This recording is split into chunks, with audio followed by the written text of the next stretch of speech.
Good day to you all. Welcome back. You're listening to the Everglade Chronicles, a reading. I'm Garrett Shave, the author.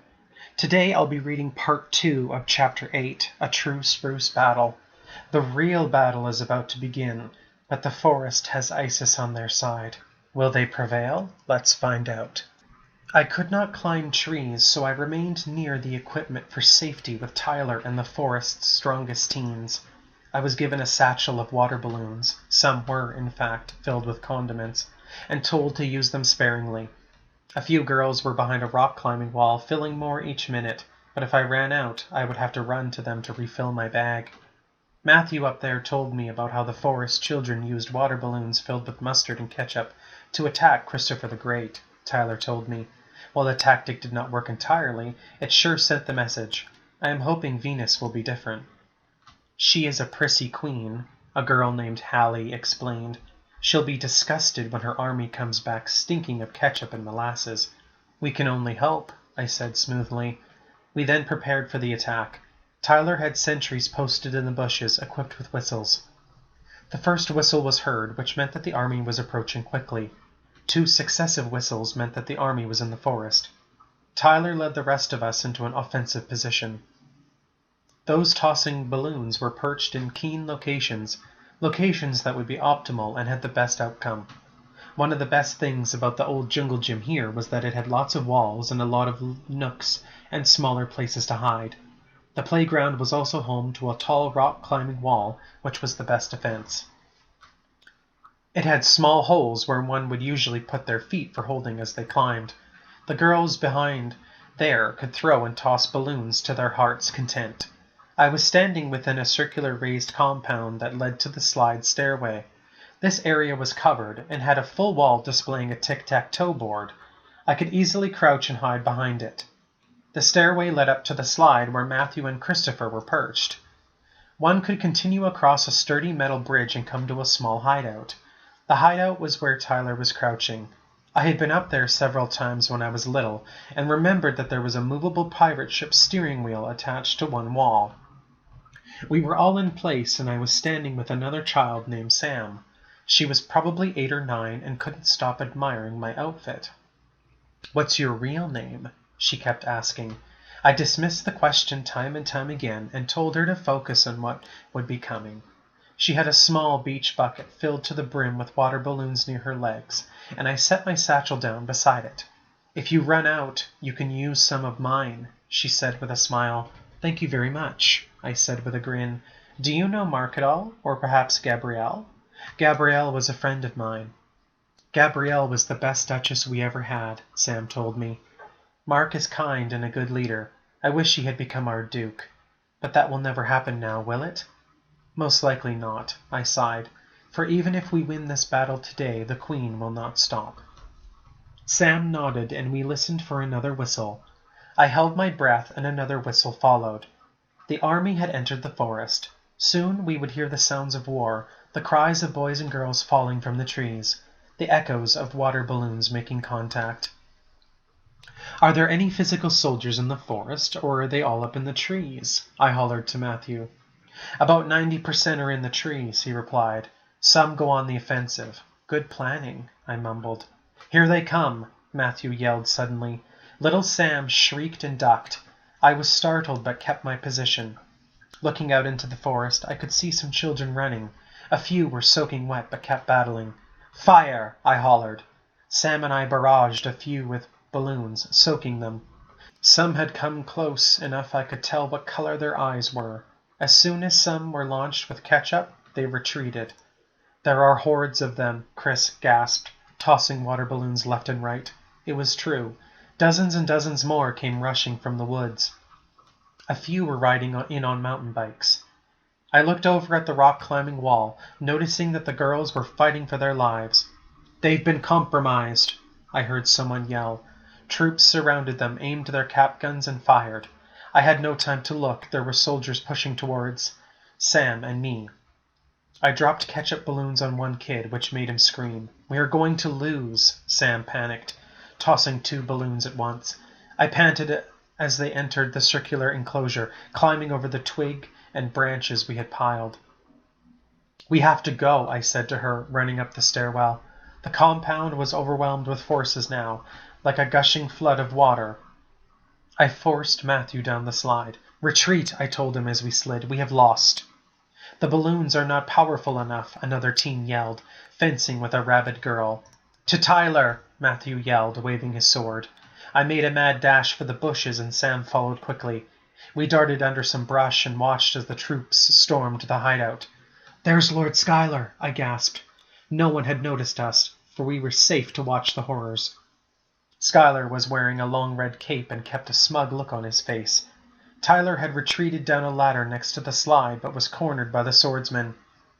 I watched in dismay as the remaining defenders were forced near the rock-climbing wall. The two girls who had fought and lost were soaking wet, defeated looks on their faces. Tyler was on the edge of crying.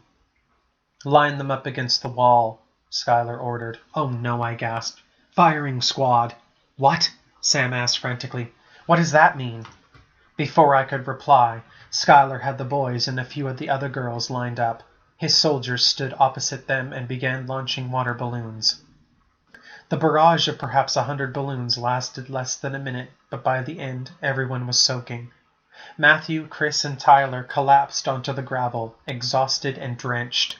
Never in my entire life had I ever witnessed such carnage and massacre. The girls began crying and hugged each other. Schuyler ignored them and had his soldiers escort them away. In less than an hour, the battle had ended. When the troops and Schuyler had gone, Sam and I rushed to the aid of the boys. "Are you all right?" I gasped. "Speak to me! Speak to me!" I shook Matthew. He opened his bright blue eyes. A look of desolation covered his face. We must restart." Sam was beginning to tear up as Tyler regained his composure. He sat against the wall with his arms on his knees and stared at the gravel. His glasses were covered in wet pebbles. A restart in our meadow was like death, but because it was mostly only a game, the kid in question would merely begin anew. Their title, standing, holdings, and whatever they own in the game disappears. They are essentially reborn, but begin at the bottom of the great heap. "Venus has won," Tyler mumbled. "Venus has won." It seemed as if a dark shadow had swallowed the lost forest that afternoon. The defeated children were mellow and depressed, carrying sorrowful looks on their faces. I fled when I could, leaving poor Sam to dwell alone with the defeated bunch. "I cannot let the army catch me," I told her. "You'll be fine." I returned to Sunset dressed as Jessica and found that Hudson was quite distraught. The sun was beginning to go down, and I figured it was around 6 or 7 at night by now. "About time you got here," he said to me sternly. "I apologize, Your Grace," I bowed. "I was caught up in homework." "Queen Venus has called for her nobility to convene," he said. "I cannot go to the castle without my royal attendant. I do not want to look weak and poor in front of Her Majesty." I gritted my teeth. She likely would be discussing the victory and what to do with the others. I followed Hudson out of the village and down the beaten path. For once, we traveled without an escort. The war was practically over. There was nothing to fear now. "There is much talk of who will inherit the lost forest," Hudson began. "I reckon it will be me, of course. I am, after all, the only true-blooded royal left in this meadow. The rest are posh losers who attained their position through royal favor." "Agreed, sire," I lied. "You are the only one capable of commanding the forest." "You are ever so thoughtful, Mistress Walker, even though you are friends with that coward." "Ben means well," I said, recalling our short kiss. "He just lacks focus and strength." "He is a cold-blooded coward," the little boy pouted. We had reached the royal city, but there was hardly anyone there. When we strolled past the ministry, I noticed my sister hanging out with Ryan near the metal bars. We exchanged glances and carried on towards Queen's Summit. "We shall go with you," I heard my sister's voice from behind. "That's all right, just stay behind us," Hudson mumbled. "I want to make my grand entrance." I rolled my eyes as we climbed and exchanged some short chatter with Ryan and my sister. While they had not been present at the forest battle, they had played a vital role in its grand design. Before I could ask for details, we reached Queen's Summit and her butler showed us to the grand hall. Queen Venus was seated on her wicker throne when we entered, and did not even so much as glance our way. Her usual tall guards were positioned on either side of the throne, and she was busy chatting away with the pompous Lord Ashton. Lady Chloe was seated on a small stool, with Cora standing attention near her. Both of them looked uninterested. "So glad that wretched war is over now," Lord Kevin was saying as we approached. "Now we can go back to living the good life." Chloe managed a small laugh. "Indeed, these commoners are always fighting and feuding. It's about time we had some peace and quiet." I exchanged a worried look with Cora. I was more than certain she had heard of Tyler's defeat. My Lord Hudson approached the throne and bowed before the Queen. "We are waiting on Lord Schuyler," she said promptly. "Until then, you may mingle." "You both shall leave us." Chloe flicked her hand dismissively. I strolled off to a corner of the small field with Cora, near where the Queen's butler was standing attentively. "Thank goodness," Cora sighed. She was becoming a little too attached to me. "What do you know of the battle?" I asked.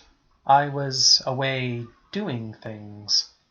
"Hardly much," Cora admitted, "other than the fact that Tyler and his majordomo Matthew were executed. They've both restarted, but they're just lowlifes now. That mysterious figure Isis was said to have been there too, fighting along with them. Isn't that exciting?" "I suppose so," I said, "but they still lost. That means that Venus has won her way again. We cannot keep letting her win, Cora.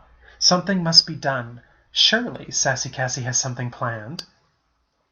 "I do not think so," she was whispering now. "But that Mark fellow is still at large. Perhaps they are conspiring together." "Ladies and gentlemen," Venus interrupted us all. "Lord Schuyler has entered the chamber, and we may now begin the proceedings." She rose from her throne and stared around the plateau. Today, Caitlin Hardy had donned a yellow summery dress, fitted with frills. She wore her plastic golden crown atop her brow and carried with her a plastic scepter. Waving it about, she spoke. "We have won the Battle of the Lost Forest, and I am happy for it. However, now we must call upon the idea of an heir." "Agreed," the majordomo spoke up. "We need to solidify the throne of the forest and create a dynasty. We cannot have this flip-flopping mess of different rulers." "Do you have anyone in mind?" Lady Chloe asked. Venus nodded intently. "Of course I do. The child who will be our duke, and I do say duke, is strong and powerful. He is loved, loyal, and knows his commands." I knew immediately, as Venus rambled on, that Lord Schuyler would be chosen. He had stood by the Queen for many seasons as her majordomo, and played a vital role in maintaining her kingdom's safety. In truth, he deserved it. With a kind and loving heart, I wish to declare Lord Ashton as our next Duke of the Lost Forest. I blinked rapidly and was at a loss for words. Schuyler stared vacantly as if someone had stepped on his toe and he was waiting for the pain to kick in. "Great," Lady Alice said quietly, clearly shocked. "Marvelous." Lord Hudson gritted his teeth as he slowly clapped. "Congratulations." "Wonderful choice," Lord Kevin said aimlessly. "Excellent choice indeed," Lady Chloe remarked faintly. As they slowly clapped, I knew that none of the aristocracy was pleased with the decision. "Long may he reign," Venus clapped excitedly. "Your Majesty," Lord Schuyler spoke up. "I hate to be a burden, but what about me?" His tone was bordering on meek. "I have done all of your bidding. I am a most humble and loyal servant to your crown and to the throne. What is my reward?" Venus stared at him as if he had committed murder. She planted her butt on her throne and called for a cup of lemonade. "Your reward, my lord, will come later," was all she said. The following Monday afternoon, Cassidy found me in the library at school. "I've been looking all over for you," she said. "What's up?" I said, lowering my Egyptian history book. Cassidy stared at the book for a thoughtful second and then focused on me. "Lord Ashton has planned his trip to the forest capital, and I can tell you hardly anyone is pleased." I nodded. I often envisioned Ashton strolling along the wooden path with his merry group of followers who would do nothing but lounge and relax. His entourage would have those who were just fixed on fun instead of hard work. This pompous, rather flamboyant outsider would surely invite rebellion into the hearts of the Lost Forest. Again. Oh, how I wish Gabrielle had never left. Sassy Cassie sighed deeply. Me too, I said with a sigh. What other news is there? Mark is safe, as you know, she told me. Both Tyler and his friend Matthew have joined my spy agency. Chris is on board. That is good news, I replied, setting down my book. Do you know of how Schuyler feels about Ashton becoming a duke? Any word at all? None, she said, but I'm working on it. Are you going to the meadow tonight? I cannot, I said. I have more Egyptian homework to do. Speaking of pyramids and sphinxes, that figure Isis was at the battle. That's what Cora was telling me at the meeting. She saved my life once, and she's helped out Mark. Now she is protecting the forest. I wonder who this triumphant hero could be. No idea, I said, picking up my book again. I'll see you Tuesday night, though, if you'll be in the meadow. Cassidy nodded. Of course I will. I have a lot of information and intel to gather. She gave me a wink and left the library. That concludes Chapter 8, Part 2, our readings for this week. Our heroes have suffered a major defeat, so you're probably wondering what happens next. Join me next week when we start Chapter 9, titled What Happens Next. Shimmer by Captures provides the music. Find us online on Facebook by searching The Everglade Chronicles or at Everglade Chronicles on Instagram. I appreciate your support. If you're interested in purchasing any of the Everglade Chronicles novels, you can find them exclusively on Amazon. Thank you and see you next week.